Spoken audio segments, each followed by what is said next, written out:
Hello বন্ধুরা, নতুন বছর সবার নিশ্চয়ই খুব ভালো কাটছে, সুন্দর কাটছে। আমাদেরও মোটামুটি ভালোই কাটছে। তো বছর শেষের সন্ধেটা আমরা কোথায় কাটিয়েছিলাম সেটাই তোমাদের সাথে এই ভিডিওতে শেয়ার করছি। যেহেতু আমার মেয়ের সামনে এখন বড় পরীক্ষা তাই দূরে কোথাও যাইনি, নাহলে প্রত্যেক বছর আমরা কিন্তু বাপের বাড়িতেই চলে যাই। কিন্তু এবছর আর সেখানে যাইনি। তো ভাবলাম বাড়ির কাছাকাছি পাটুলিতেই সন্ধেটা কাটাই। পাটুলিতে যারা গেছো তারা জানো যে সারা বছরই এখানে আলোর মালায় সাজানো থাকে। আর এই ক্রিসমাসের সময় তো আরও সুন্দর করে সাজানো হয়েছে। তো সেটাই তোমাদের সাথে আমি শেয়ার করছি যে দেখো কি সুন্দর করে এখানে সাজানো হয়েছে। আর পাটুলিতে যখন এসছি, মানে এখানে যখন এসেছি তখন তো খাওয়া দাওয়াটা হবেই, কারণ এখানে খাওয়া দাওয়ার অঢেল হাতছানি। তো আমরাও এখানে কিছু খাওয়া দাওয়া করে নিলাম। আর আমরা এখানে যেটা নিয়ে নিয়েছিলাম সেটা হলো ফিশ ফ্রাই, ফিশ ফিঙ্গার,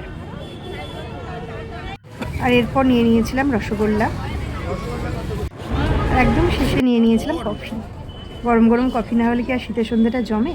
আর এরপরই ঠিক উল্টো দিকে পাটুলির যে নার্সারিটা আছে, যেখান থেকে এর আগে বহুবার আমরা গাছ কিনেছি, সেখানে চলে আসলাম। এবার যে খুব একটা গাছ টাছ কিছু কিনলাম তা কিন্তু নয়, কিন্তু এই ফুলের মাঝে সময় কাটানোর জন্যই কিন্তু আসলাম। আর সেটা আমার কেন মনে হয় সবারই খুব ভালো লাগে। যেহেতু কিছুদিন আগে বড় কাছের থেকে অনেকগুলো ফুল গাছ নিয়ে এসেছিলাম, তাই এবার আর ফুল গাছ তেমন কিছু কিনলাম না। ওই 2-4টে গাঁদা ফুল গাছ নিয়ে গেলাম, আর একটা ইনডোর প্লান্টস নিয়ে গিয়েছিলাম।